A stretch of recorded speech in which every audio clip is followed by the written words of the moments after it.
Do you ever stress out before debates or something about like being at your 100% before you go into it, or is that something that never even crosses your mind? Something that I've said before, it sounds like a joke, but it's not.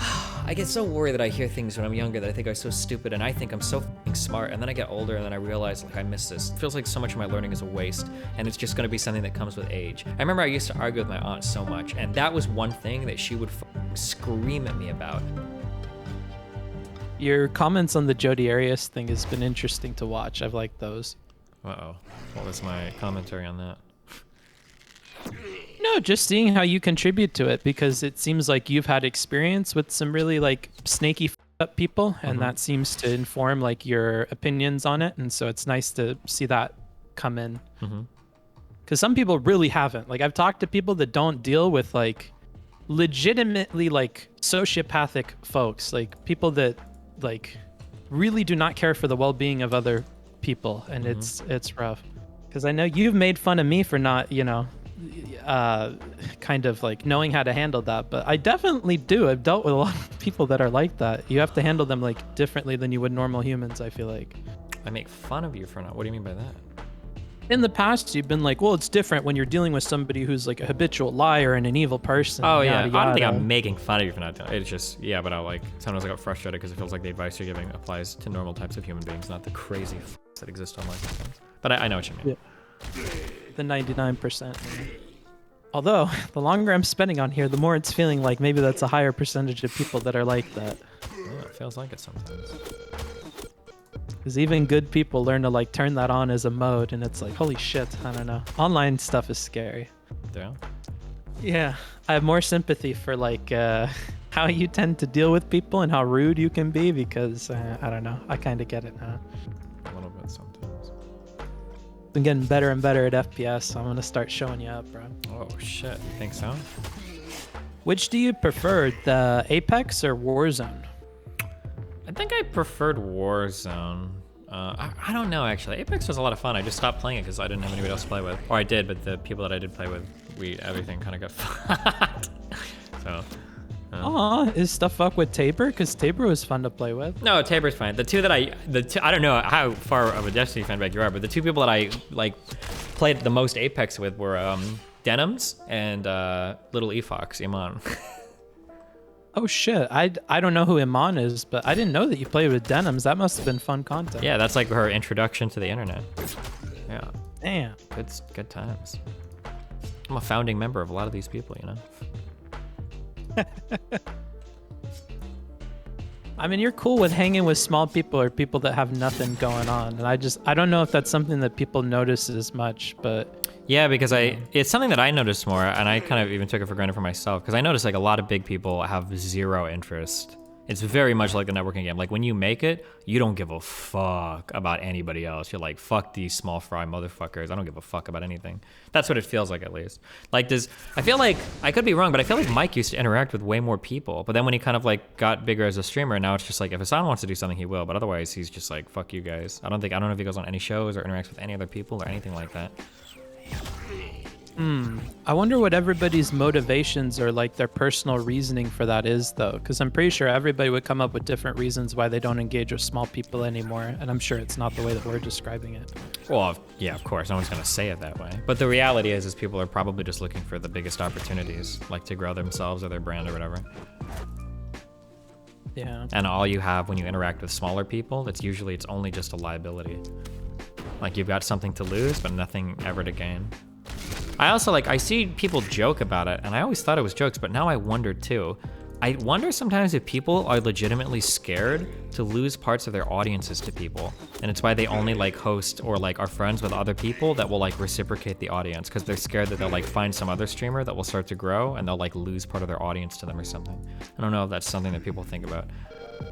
I guess that would in part depend on how they would perceive their own growth, right? Like if somebody interacted with you a ton and the way that they saw their growth was like, I took these viewers from Steven. Yeah. They don't watch Steven anymore and now they watch me. Then they're going to project that onto everything and all their own interactions with other people. Yeah, maybe, yeah. But if you view it as I'm making myself the better option and maybe they'll pick me, then I don't imagine you would think that way as much. Mm-hmm. Yeah, I don't know.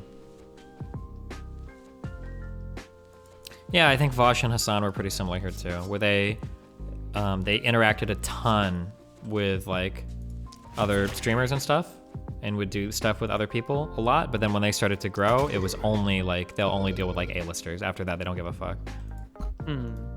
Could it be at all that maybe they prefer the content that's just them and their community though? It's possible. Like maybe Vosh would prefer to play like video games and just chat with his audience than he would like have somebody else on and need to pay a bunch of attention and whatever. If we give like a really generous reading of it, it's possible, yeah. But I mean, it seems more obvious that it's just more about like what maximizes their opportunities for growth is what it seems to be. Yeah, or if you don't have that appeal, then it's going to be difficult to overcome the appeal of doing solo content. Because I don't know if the way I feel about it is similar for anybody else, but I don't know. When you don't have people on all the time, it does feel weird to do. Like if that's not already a part of your thing, or I could see how some people would like prefer being on their own. Because like a huge part of your thing is you sit here and play video games, but you have the open Discord room and people can come on and chit chat. I think that like makes it a little bit easier to bring people on. But if somebody didn't make that their content, it could be hard. Like one of the chatters said it could be that they always wanted to do solo stuff and they only did the collaborations to grow, and then once they hit that point they would prefer to do stuff on their own. That would be my thinking as well. Yeah, it's possible. But then you talk to people in private and sometimes you do learn that it's not that way at all. How do you deal with people that lie or like fuck other people over when you see that but it's not happening to you? Like how do you handle a person like that? How do you keep that like asterisk by their name in your head? People think I'm memeing when I say this, but I actually think that everybody on the planet lives by like my moral system. I just think people aren't honest about it. And I think that everybody views relationships like I do. They just have like other levels of more human like abstraction to it, so they don't think about it as much. But I think fundamentally most people are the same. So when I interact with somebody, the way that I kind of like look at these interactions is somebody is going to be friends with me as long as they feel like I'm providing them some benefit that supersedes whatever they'd get out of fucking me over. So generally when I see people fuck other people over, it's probably because they feel like they have more to gain by fucking over the person than by not. And if you see somebody has the propensity to fuck somebody over, then you know that they'll fuck you over otherwise. So I just like approach things like that. So if I see or somebody that does something like that, I'm never going to give them like compromising information about me, or I'm never going to trust them too much, because I know that if the opportunity arises, they'll throw me under the bus, which is I think true of almost all people. So I just kind of like, I just interact with them with that in mind. It doesn't mean you can't enjoy them or interact with them. Like there are plenty of people that I've interacted with that like, I don't think these are like the best types of humans or whatever. But I know what the limits are of like any type of relationship we'll ever have, basically. Oh, okay. So it's kind of like how you handle the information that you're exchanging with them changes, but not necessarily like how you treat them or anything like that. Yeah, basically. So like hypothetically, I guess girls, I guess that's what I fuck around with the most. Like if there is some girl and I think that she would like try to destroy my life given the opportunity to, and I've met a few of them that are like that, then I know that like there are certain pieces of information that I would never ever give this person. And there are certain pieces of information that I would very much like to try to get from that person, because it gives me a lot of security knowing that they wouldn't try to do something, knowing that they'll get fucked if they do. But for another person that might be like way friendlier and I have a better idea of this person, I know they would never try to do something, that I can be like a little bit more open with that person and like a little bit more relaxed in that relationship, because I know that I'll never get fucked over by that person. I think that this might be sociopathic or whatever, but I think that some people will see horrible people and think that like I should avoid that person because that's a really bad person and I just should never have that kind of person in my life. But when I look at horrible people, there's usually still something that you can get out of them that's like fun or exciting or cool.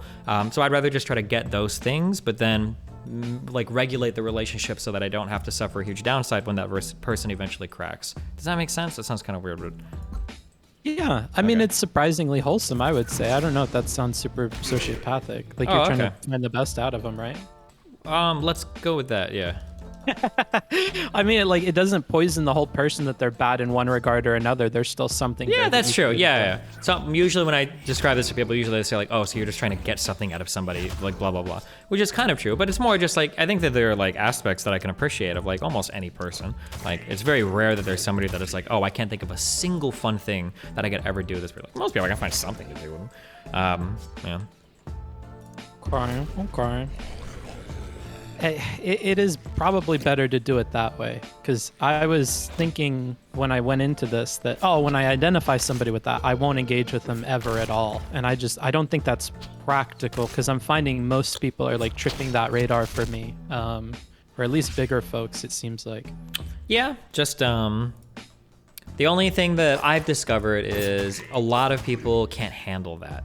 I think I'm pretty good at whatever reason for disconnecting. Like when somebody is done, when I'm like, this person is just fuck this, I can cut them out of my life and move on and be totally fine. Not everybody is okay with that. For a lot of people, that will, for whatever reason, it will fuck them up.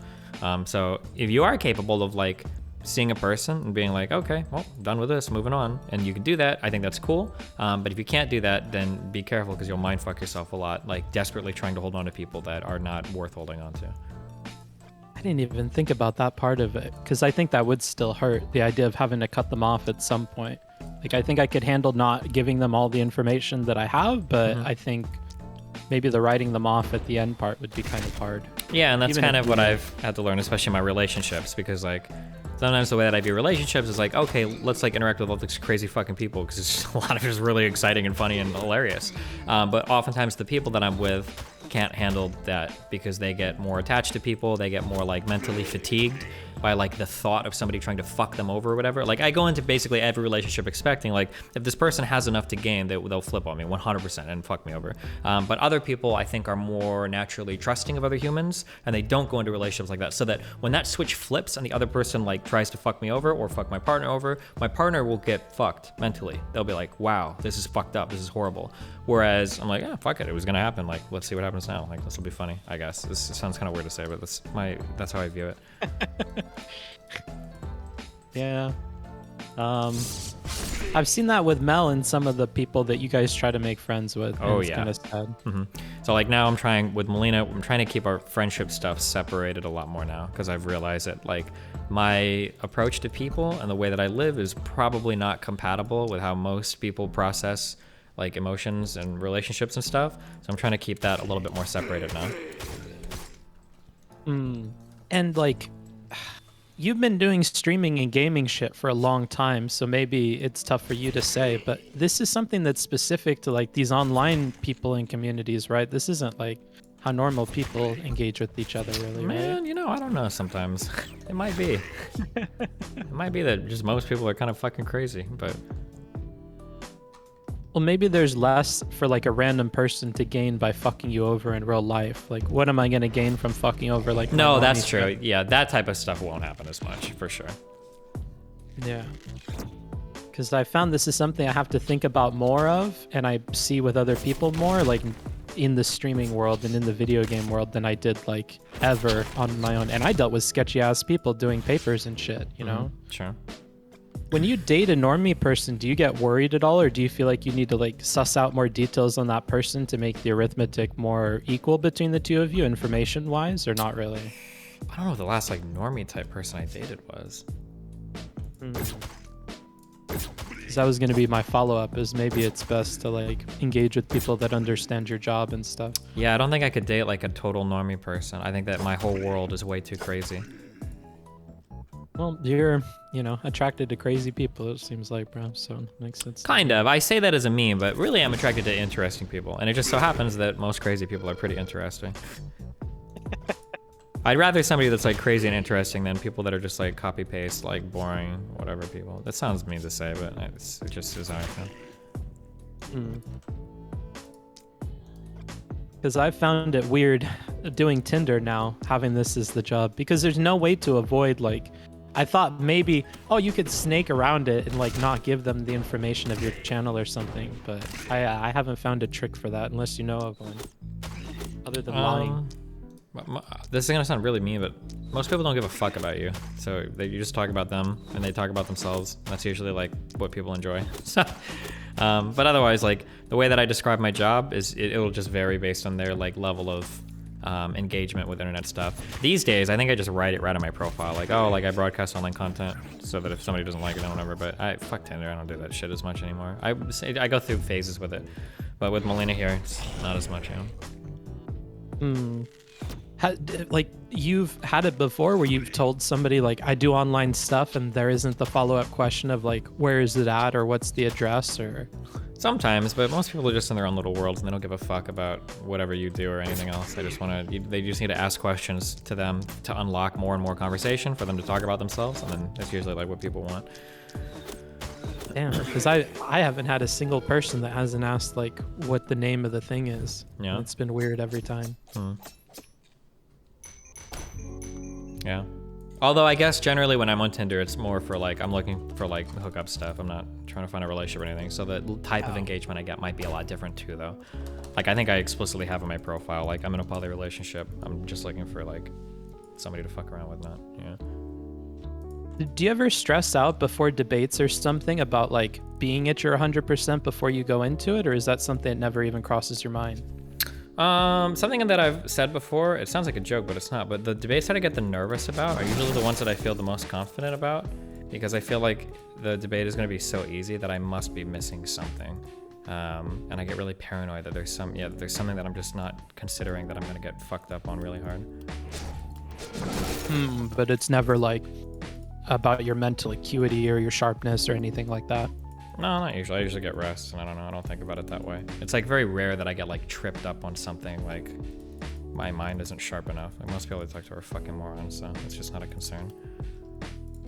You're also okay with being mean. I feel like that helps you.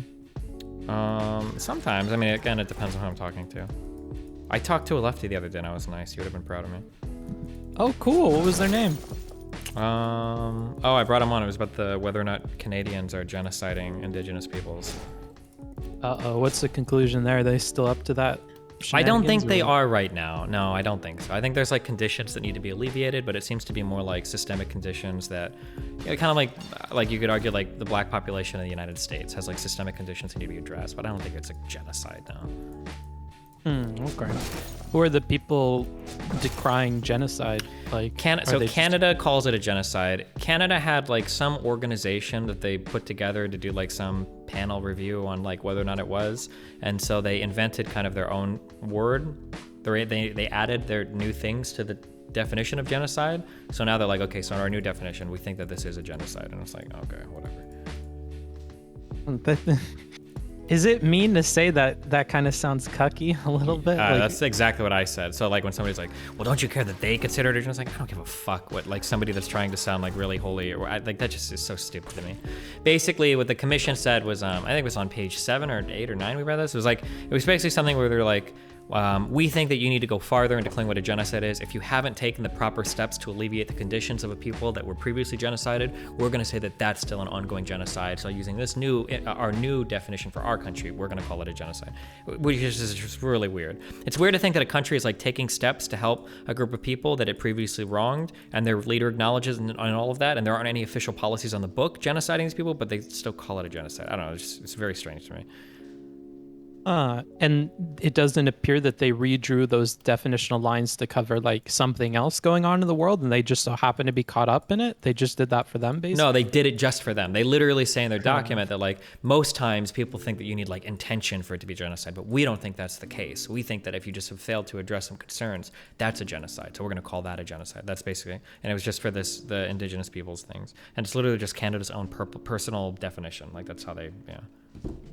I'm super ignorant on Canadian politics. Is the Indigenous community like a large voting bloc? How come there's so much catering to that group? It seems. I don't know. It's fucking Canada. They don't have anything else to do there. Also, Canada's history with Indigenous people is legitimately really, really, really bad.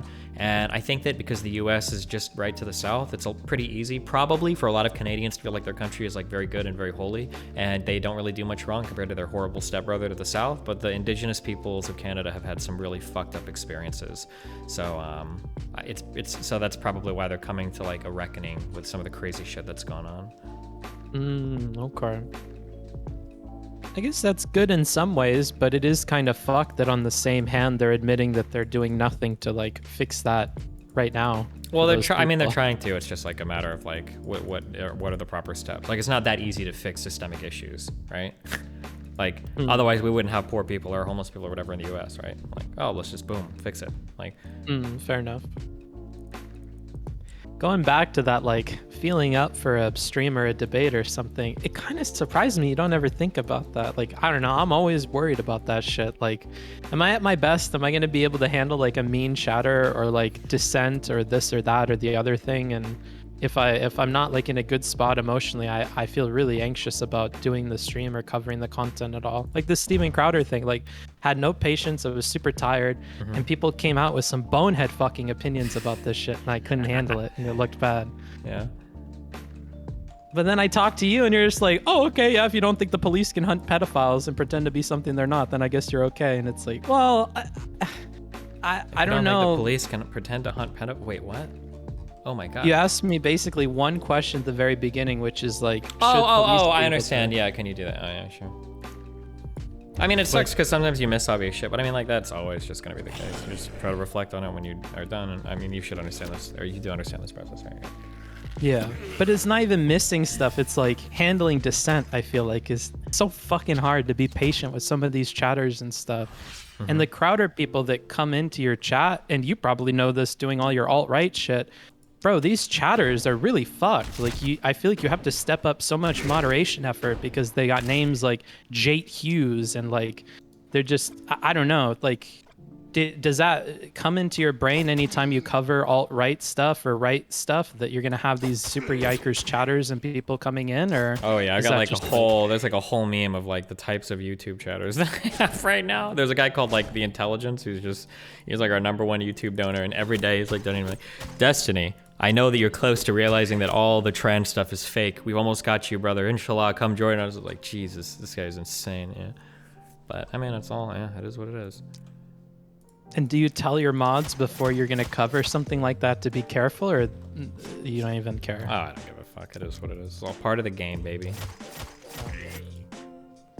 Because it's almost made me not want to cover conservative people anymore, because these are really bad chatters, and they kind of stick around. Like, there's this end time support group person that like bugs the shit out of me on Twitter and everywhere else. Like, I don't know. It seems like it brings out some of the worst kinds of people.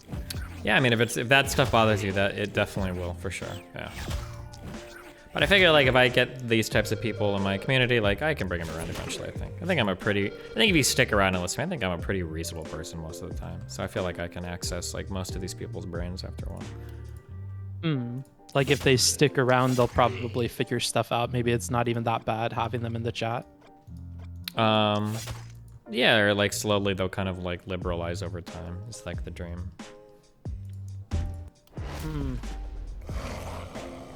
Oh, any video essayists that you like in particular?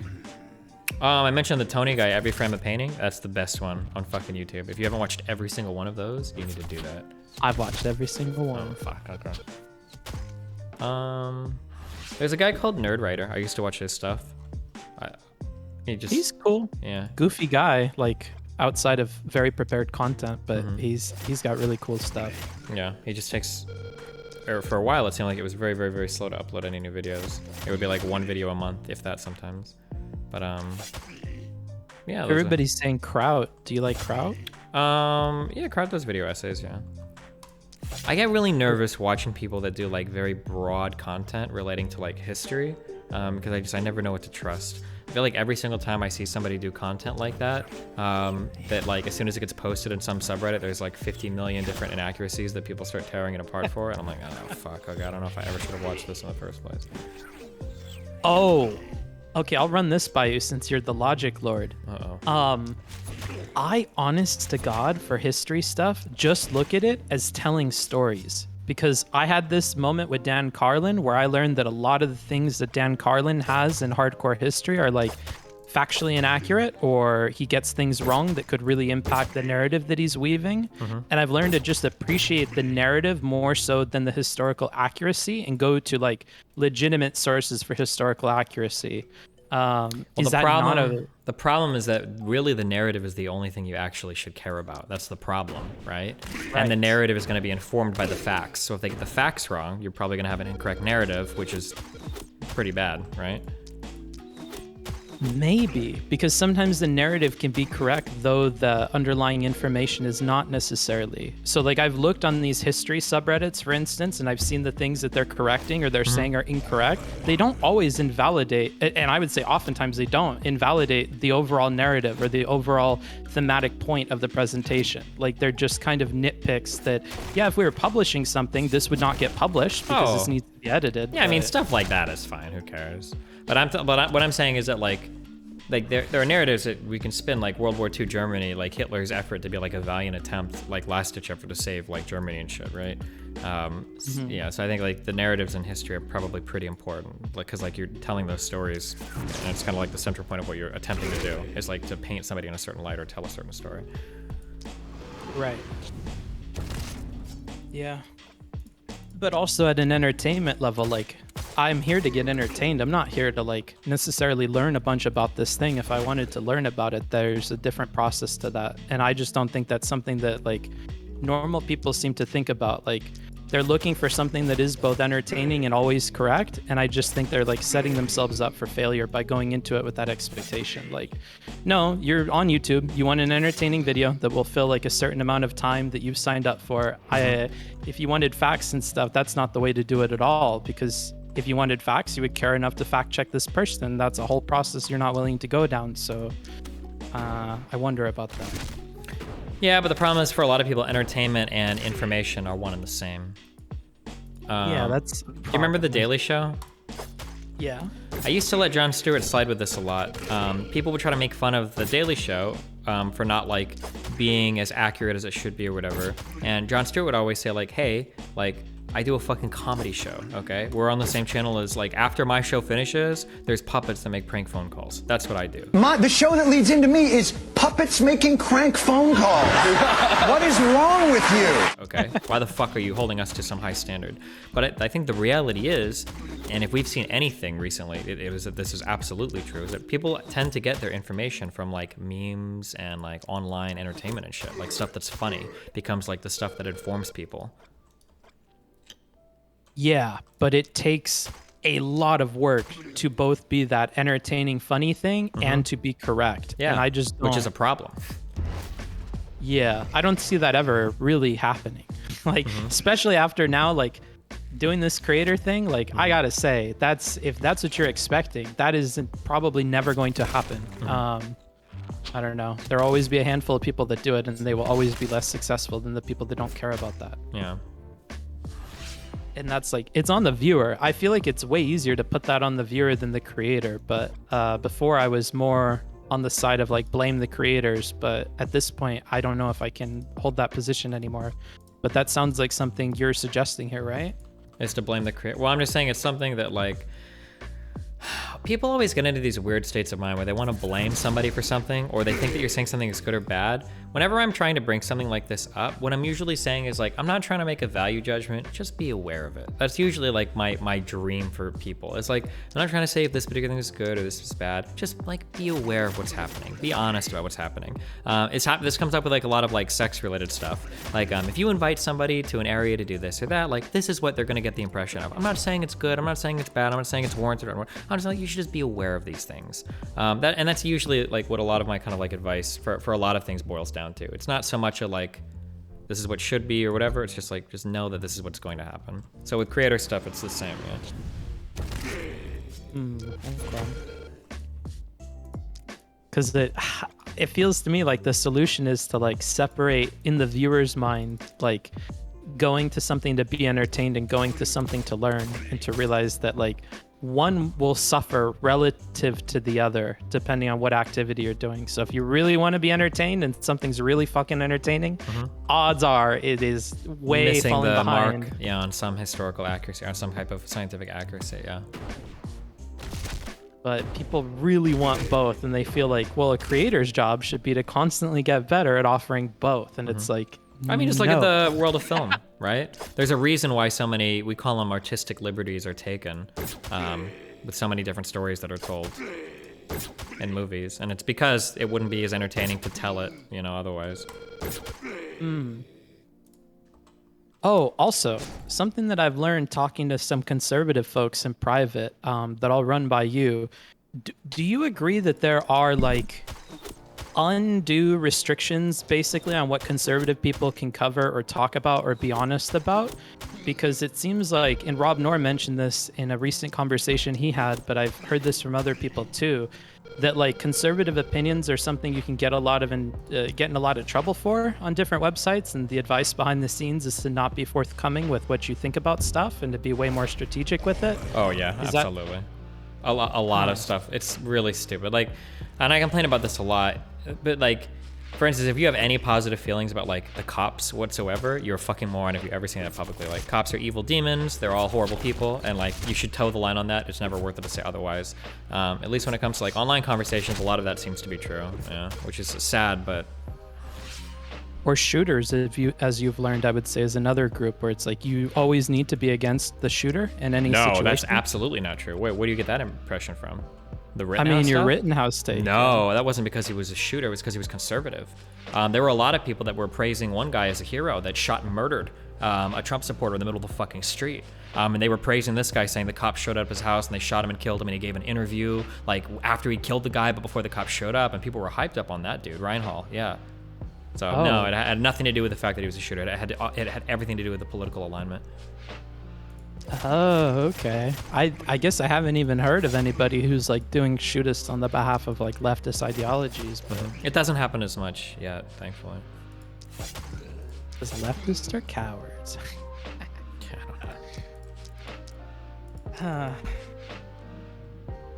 That's kind of rough. So you wouldn't think lowly of somebody then that has to follow that advice as a conservative or as somebody with that dissenting opinion? Think lowly? I mean, it depends on what they're trying to do. I don't know. I've got like a privilege of like being able to be really raw and honest because I built like a separate platform for myself. If you're like trying to do this like as a job to survive or whatever, I mean, I can understand like being afraid of being like 100% open and honest with your opinions if you're a conservative. Like, you're gonna get fucked for it or canceled or some dumb shit. So like, I'm empathetic to that. Yeah, because it seems like even basic shit, like I made a passing remark in a conversation with Vosh about how like I don't really care if something is a conservative or a liberal or whatever policy. Like, I just look at, hey, well, what are the alternatives to this selection, and like what is the best option here? And I'm gonna go with that. Like, I would even be in favor of, like, for instance, I voted on like conservative solutions to like homeless problems in my community because we just don't have any liberal ones that make sense. Or things around like volunteering often's another one where it's like there's often way better volunteer organizations that we could support that are already doing community efforts, and that's oftentimes better than trying to like do it on your own as a city or as a county. Yeah. And a lot of people got pissed and they were like, Vosh should have said more against this and yada yada. It blew me away. But Do you know why? why? So a lot of people are very all or nothing with their thinking, and everything kind of gets broken into camps. But the idea is that like if you are ever pro-charity, then you're anti-government help. Because there's only one way to do things. It's either the government should be taking care of problems, or we're going to rely on the generosity of millionaires to take care of our problems with charity. So a lot of people will like outhand be like, fuck charity, fuck that shit. That's just billionaires trying to make us happy with the current state of affairs. So people will like just out of that, just like be like, fuck all forms of charity or whatever. People will say dumb shit like that. So that's why Are like, these you know, people that have like never volunteered? That makes no sense. most people online have zero engagement with real life anything. Yeah. Oh. I think that's a big difference too with like young people and older people or whatever. God damn. I get so worried that I hear things when I'm younger that I think are so stupid, and I think I'm so fucking smart, and then I get older and then I realize like, fuck, I missed this. It actually drives me crazy. It feels like so much of my learning is a waste, and it's just gonna be something that comes with age. I remember I used to argue with my aunt so much, and that was one thing that she would fucking scream at me about. And I think that there are a lot of conservatives, looking back, I think there are a lot of conservatives that can get rightly upset about it. That I got into my argument with my aunt before. I've introduced her many times. So she's like retired New York City Police Department, massive butch lesbian, Cuban immigrant, you know, Hispanic, just funny as fuck. She's so funny. But like, I remember that like we talk about like, oh, like, you know, we need to do something about homeless people. Like, it's bullshit that blah, blah, blah. And something that my aunt would come back to a lot in our conversations. It was 100% an ad hom. But she would come back to it and be like, Stevie, I don't think you give a fuck about any of these issues. When's the last time you volunteered at a soup kitchen? When's the last time you went to a fucking church and helped hand out food? When's the last time? And I like, truthfully, like I mean, like I did a decent amount of stuff in school, but I think when I was arguing that I was like 4 or 5 years removed from it, like I don't do a lot of like that type of volunteering.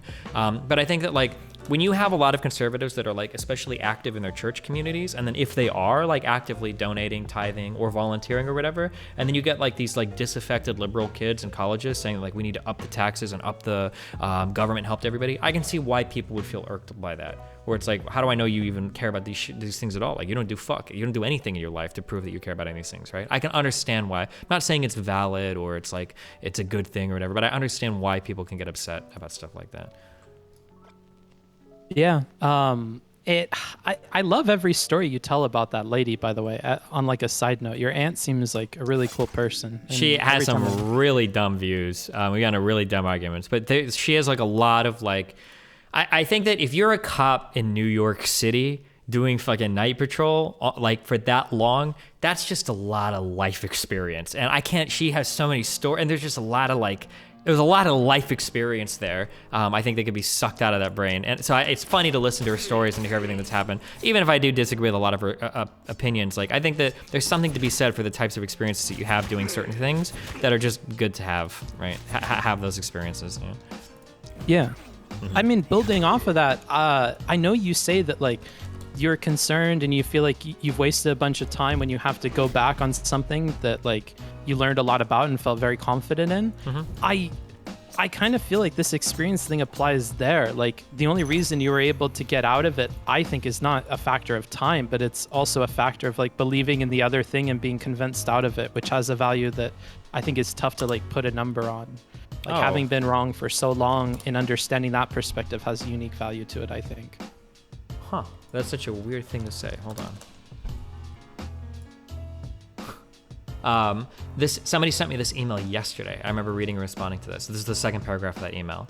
I think you have really benefited from having a conservative Christian background, and that not only can you empathize and understand why conservatives are the way they are and why some of their positions do make sense if you look at society, but also because you've been exposed to their moral system, they will at least force someone to engage in the fundamental morality of things that is grounded in some reality. And this guy talked about in this email, he said that like he felt like one of the reasons why I was able to bridge that gap so much is because of like coming from that background, which I actually do think has helped me quite a bit. So I agree with the emailer and with you. Yeah, that's true. Yeah. And you avoid pitfalls that you wouldn't have even known to have avoided, which is like the other half of it. You don't say some dumbass statement that'll immediately trigger people. Mm-hmm. But that is just, that I know is just so wrong because people just don't understand the other side.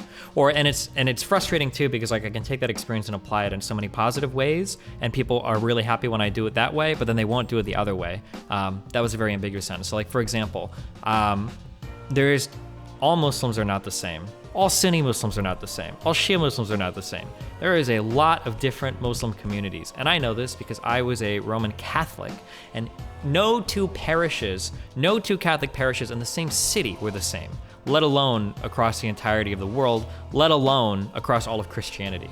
And I'm able to use that experience to be like, hey, probably not a good idea to compare like a fucking Sunni Muslim in fucking Saudi Arabia to a second generation immigrant of somebody that came over from like fucking Iraq or the US. That's just so stupid to do that. And people will like pog me when I say shit like, they're like, oh yeah, good job, Destiny, not all Muslims are the same. Wow, awesome, Destiny, you're so smart. But then when I say some shit where it's like, okay, listen, just because this guy is, Christian and says like, black cops matter, or not black cops matter, not black lives matter, what is it, blue lives matter, or whatever, doesn't mean that they're probably Hitler. I'm sure there's a lot of people that say this and don't hate black, blah, blah, like people will lose their mind. It's like, no. Those people are all the exact same type of people. And it's like, okay. Yeah, it's frustrating.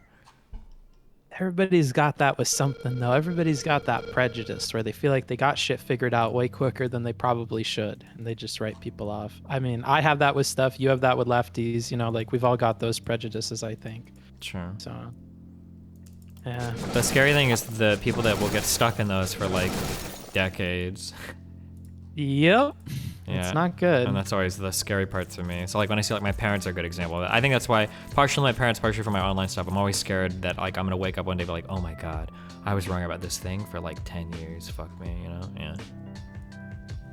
But man, that humbling, like being humbled, I think is something we don't talk about enough as being like hugely important to becoming a good person. Like all of the people I talk to that I have a lot of respect for, a huge part of that's coming from like them being humbled about things, or them being humble as a result of like learning that they had something worked out the wrong way, or like learning where their weaknesses are, where their blind spots are, and being aware that there are probably other ones that they don't see. Like, I don't know. Nobody ever talks about that, but I feel like it's really important. Yeah, but the problem is like we don't really have room for that, like rehabilitation in society and shit. Nobody really thinks that way, right? That's why like people get canceled, and like somebody will take a minor, barely racist like tweet that somebody did like 10 years ago and use it to condemn their current character. Like that is unimaginably. There are very few things in life that are dumber than that. That is unimaginably fucking stupid. I can't imagine taking a random statement somebody said 10 years ago and using that to impugn their current character. It's so stupid. But people do it, and they accept it, and it's like a big part of like Twitter and shit today. It's like unreal. Because it's quick, it's easy, and I think that's what that half of the internet likes, is like quick and easy, right? Mm-hmm. Same with the like expecting your entertainment sources to also inform you. Like, you're looking for something quick and easy, and anytime you do that, there are trade-offs you're making, whether you admit to that or not, you know? Mm-hmm. Remember to hit that like and subscribe, and don't forget the notification bell so that my videos show up right in your feed. Now, this is theater. I mean, it's obvious. No, How old are you? 35. And you wear a bow tie. Yeah, I do. I do.